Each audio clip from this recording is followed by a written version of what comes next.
Para hadirin, para jamaah rahimakumullah. Ke depan ciri-ciri yang dapat saya gambarkan, saya baca dalam kitab sejarah, yang sejarah kitabnya itu cuma ada 5 di Indonesia. Yang pertama yang megang itu ya semuanya keturunan-keturunan penguasa zaman dulu. Isinya beraneka ragam. Ada yang di Sumatera, ada yang di Medan, ada yang di Jawa, di Banten terutama. Ada kitabnya. Makanya sudah waktunya kita terus memohon kepada Allah supaya tahun ke depan kita diberikan keberkahan, gemahripah loh Cinawe, terutama negara ini negara aman, makmur, gemahripah sentosa. Amin ya Allah ya Rabbal.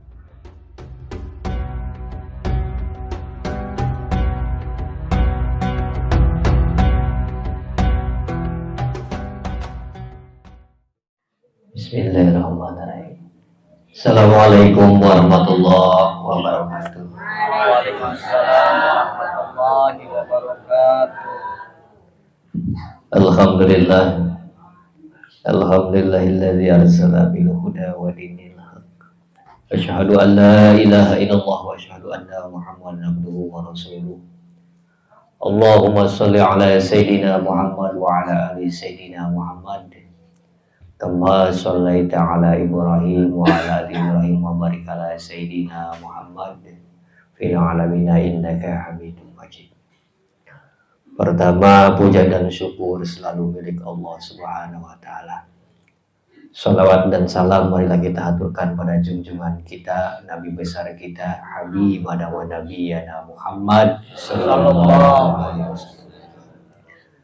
Mudah-mudahan keberkahan syafaatnya terlimpah curahkan pada keluarganya, para sahabatnya, para pewaris-pewarisnya, pengikutnya, wabil khusus kita yang berkumpul di tempat ini, maupun saudara kita, turunan kita, tetangga-tetangga kita, di aku umatnya Rasulullah Sallallahu Alaihi Wasallam, santrinya Syekh Abdul Qadir Al-Jailani. Amin ya Allah ya Rabbal. Alhamdulillah wa syukurillah, selalu berpuja dan syukur kepada Allah atas segala nikmat-nikmatnya. Yang saya hormati serta saya banggakan Bapak Abdul Khalik sekeluarga, yang senantiasa Allah berikan kesabaran, kesehatan jasmani dan rohani, panjang umur, sehat walafiat. Yang saya hormati serta saya banggakan para jamaah, bapak-bapak, ibu-ibu, para pemuda-pemudi, para alim ulama, para ustadz-ustadzah, para asatidz, para kiai, wabil khusus sepuh lan bini sepuh yang mudah-mudahan juga dalam lindungan Allah Subhanahu wa taala. Alhamdulillah, pada malam hari ini seperti biasa dan jadi kebiasaan kita setiap malam Rabu berkumpul, bermuazahah, bersilaturahim, menggugurkan kewajiban yaitu taqarruban ilallah atau menuntut ilmu di majlis ilmu, tempat yang barokah yang luar biasa ini. Mudah-mudahan senantiasa Allah berikan keberkahan dunia dan akhirat kepada kita semua, amin. Wabil khusus kepada tuan rumah, mudah-mudahan Allah berikan keberkahan, keselamatan, panjang umur dunia akhirat, amin ya Allah ya Rabbal. Sebelum kita mulai bertawasul, ada sedikit nasihat-nasihat yang mudah-mudahan bisa bermanfaat. Yang pertama, cobalah kita merenung sejenak atas peristiwa-peristiwa atau teguran-teguran dari Allah kepada kita. Pada hari-hari ini terjadi beraneka ragam bencana. Entah itu anginnya, entah itu gempanya, entah itu segala tek-tek bengeknya. Intinya ada sesuatu yang kita tidak tahu. Apa makna di balik ini? Mungkin ini ada efek sesuatu yang akan muncul di tahun ke depan ini. Seperti apa yang tertera dalam kitab sejarah, maupun tertera dalam kitab Thariqat Banten, itu akan terjadi nanti ke depan, wallahu alam terjadinya seperti apa. Mudah-mudahan ke depan bangsa ini diberikan oleh Allah keberkahan. Amin. Bangsa ini Allah muliakan. Dan Amin. kita sebagai warga negara Indonesia, Allah muliakan, makmurkan hidup kita. Amin ya Allah ya Rabbal. Para hadirin, para jamaah rahimakumullah. Pentingnya mengkaji diri.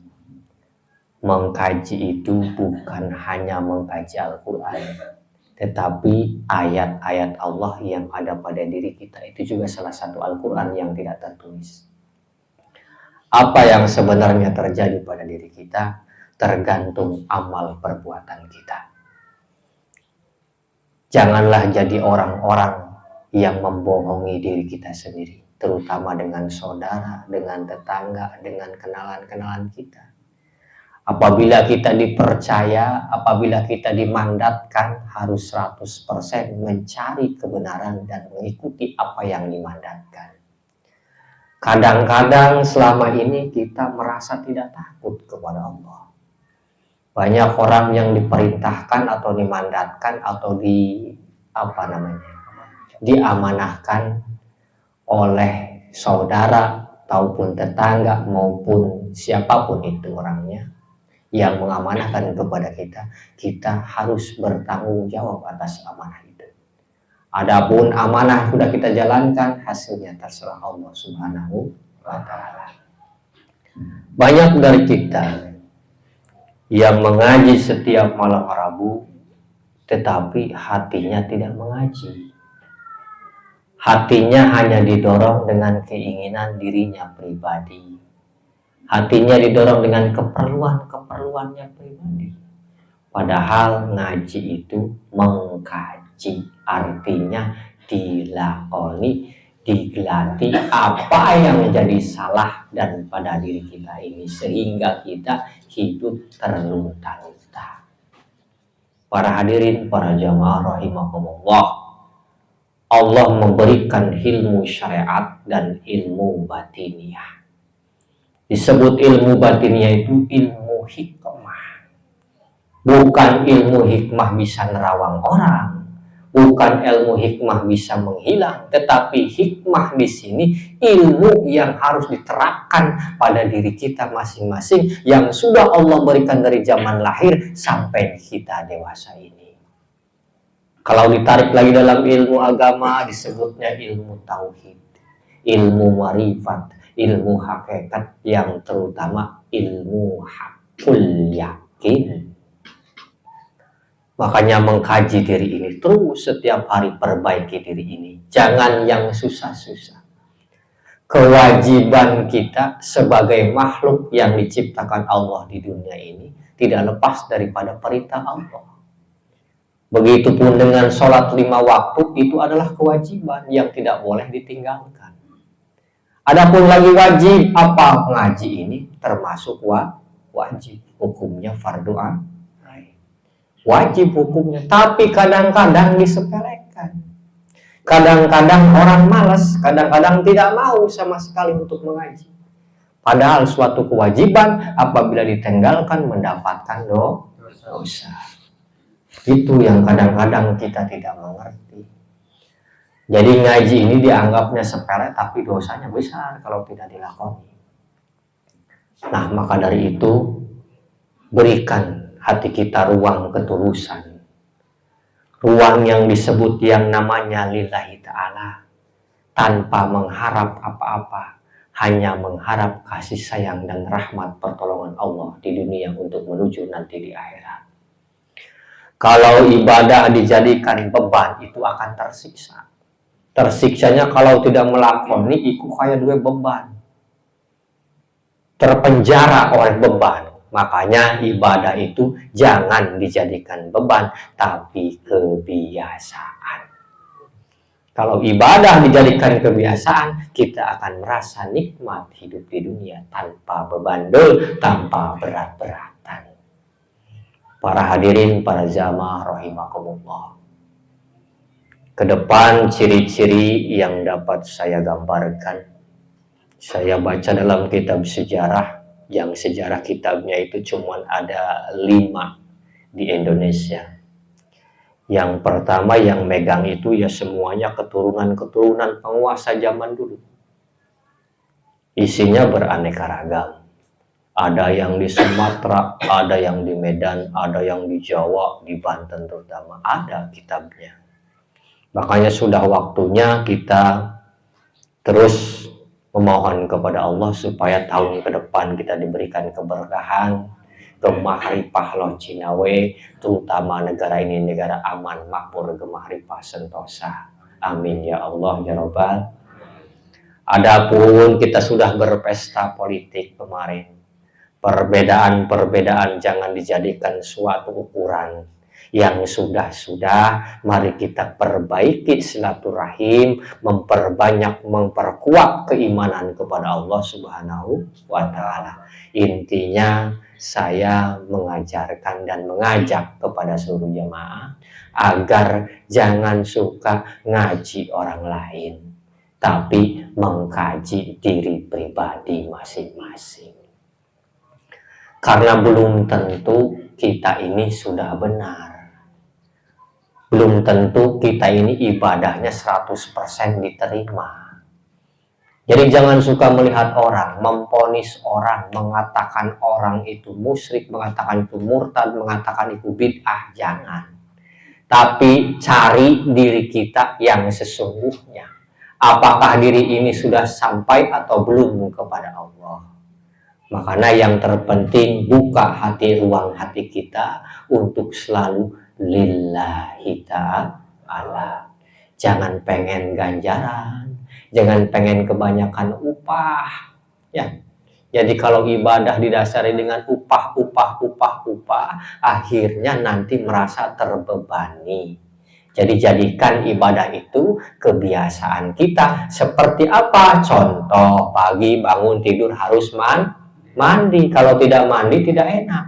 Begitupun nanti sore harus mandi karena sudah kebiasaan. Nah, begitupun dengan ibadah. Jadi wayahnya Allah memanggil dengan suara adzan, ya biasa ibadah. Itu. Wayahnya pengajian, berangkat. Gitu. Jangan mikir, ngaji kalau ganjarannya sekian, sholat ini juga jangan, nanti capek. Kalau ngatur-ngatur nanti capek dan malaikatnya nanti bingung nyatatnya. Nanti kalau laporan ke Allah catatannya kosong. Ditanya oleh Allah, kenapa catatan sebulan kosong malaikat? Karena sudah dicatat sendiri.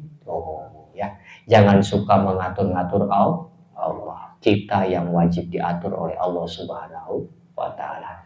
Intinya terus jangan pernah kita ragu-ragu untuk menuntut ilmu.